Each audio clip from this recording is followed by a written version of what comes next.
coach. So when it comes to refining like more specific technical stuff, I want your coach to do that. I want Josh to be able to fix that.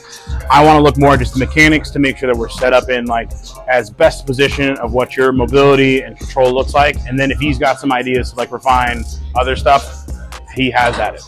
Also, we know that when you lift in J's, your total goes up literally by at least 10 kilos. So this is a good sign. Man, I don't know. I hope so. Like the pass-throughs, are you getting any of that top of the shoulder tension as you're going up and over? I am a little bit, okay. But I'm not really going that far because I can feel it. You know what I mean? Feel it, yeah. Yeah, I'm not really going all the way sometimes. You can see a little bit of the compensation of it because again, like we know it's tender right now. The other thing I'm seeing too, and kind of like we saw on the table, we're getting more of your motion here, more of your low back rather than your upper back kind of helping alongside it too. Which again, just kind of tells us like this is probably where some of this might have started from. Right. Moving around a whole lot, you know, from grip. Trying to find the right spot. Yeah. So and it's hard when you're like, you almost have to fight yourself to find like what the best position is. Yeah. But I think it's been more of like, we need to address the spine rather than the hand position. I think it's going to take some pressure off the shoulder. Yeah. Is a hot dog a sandwich? I think it is. You think it is? I think it is. Okay. So to expand on that, if a hot dog is a sandwich, does a taco constitute as a hot dog? I don't know, man. What do you think? I think so. Why? Because you have a substance that's enveloped in like a two-sided, you know. Yeah, it's like a hot dog. And it's like a hot dog, right? You're right. So I think a taco and a hot dog are very similar to each other. They operate on the same principles. He's got great motion through the shoulder, like great extension through the shoulder. Shoulder blades rotate down and back, like we like that. So there's just very minimal movement through like his upper back. It's just not as much as it could be. So we probably want a little bit more motion there to help set the shoulder blade in a better position so he doesn't have to fight himself to press from there and everything's still stacked and stable.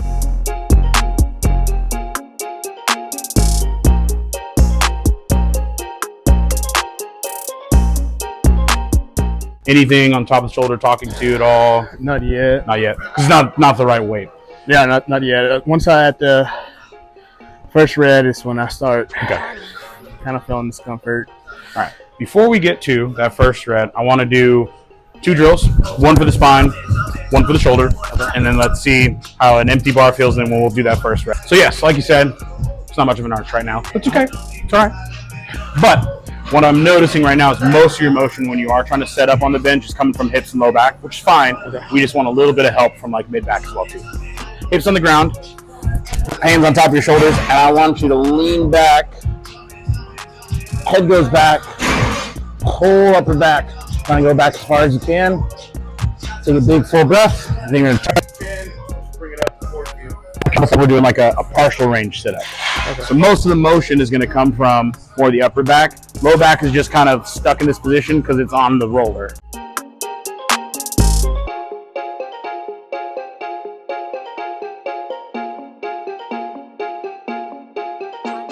I can feel it in the back. Oh yeah, the back needed to be stretched a little, I guess. Be kind to your spine, friends. Be kind to your spine. Let's go on through it, Mr. Krabs. We picked a position where it's like just where like low back kind of meets upper back. That's where he's blocked here. So if he were to move the roller a little bit closer to low back, it'd be a little bit easier to compensate there for more of like his low back to take on more of the motion. So you picked a really, really good spot. And over time, you can adjust where the roller is a little bit higher up. Yeah. It's going to block a little bit more motion where it's focused up here. A little bit lower, kind of a little bit lower on the spine. Okay.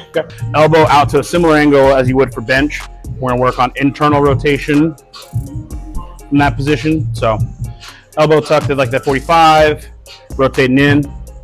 And then just a little bit out and up as well too. I don't care so much about like you reaching as far as you can. I just want you to have a little tension, like we're setting that shoulder as if you're about ready to press. We're just going to rotate through it. And with it behind you, get a little bit of subscap, a little bit of pec minor, pec major. Yeah. And just elbow just barely out this way. Yeah.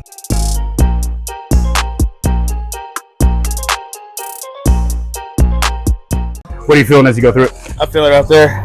Okay. What is it? Is it the same pain or is it just feels like? It's like, I don't know, like a stabbing. kind of like a little bit stabbing right there on the, All right. So if it's stabbing, then we're going to change the arm position. So if this is too high, we'll go elbow at the side. So I don't want it to feel like it's stabbing. Like we want. It's not like if it was 1 to 10, it's just like a 3. Like I can feel it.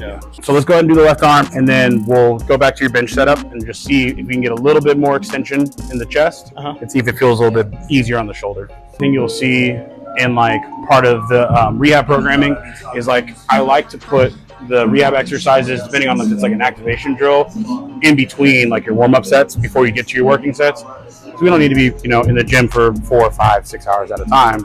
I like to be respectful of the time, but also like it sets up the intent for what you're actually training for too.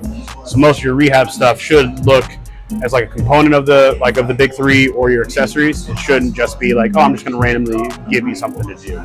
Now, did you get any of that sharpness whenever you're bringing the arm in, or is it just with rotating out? Rotating out. And that kind of plays with like more where that AC tenderness is. So the other part, so like when we were looking at the components of the shoulder, when the ball and socket, when the ball is kind of really up high in the socket, it can rub a little bit under that AC joint or all the structures that are in that area.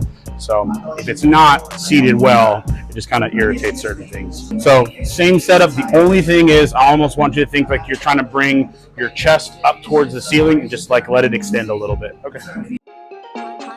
Honey.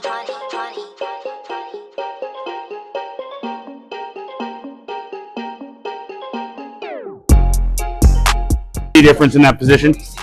I do. Okay. I feel it. I feel more of I guess my back. Yeah. I can definitely feel my back. Good. But I don't know about the shoulder yet. Yeah. So let's see what let's put the first red on. So I can feel it on the back of the shoulder. A little bit back of the shoulder? Okay. But not on top right now.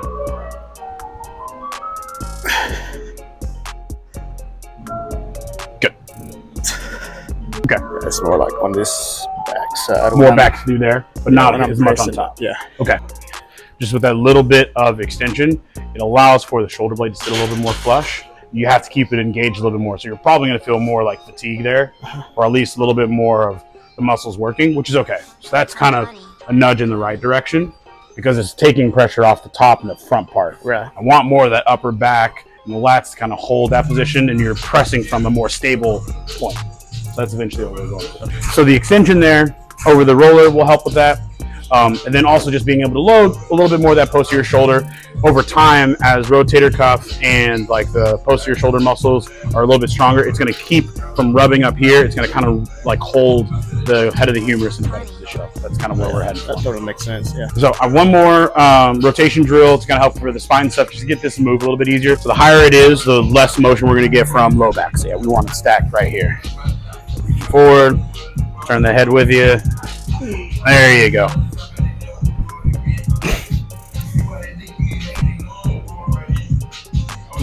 I can feel it right here.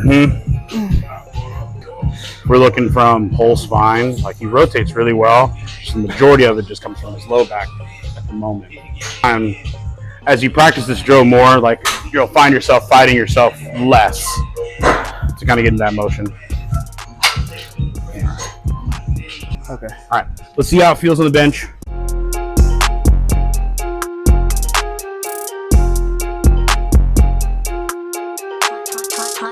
I felt a difference in that. My back. Yeah? Oh yeah. Like I felt it more stable. Good.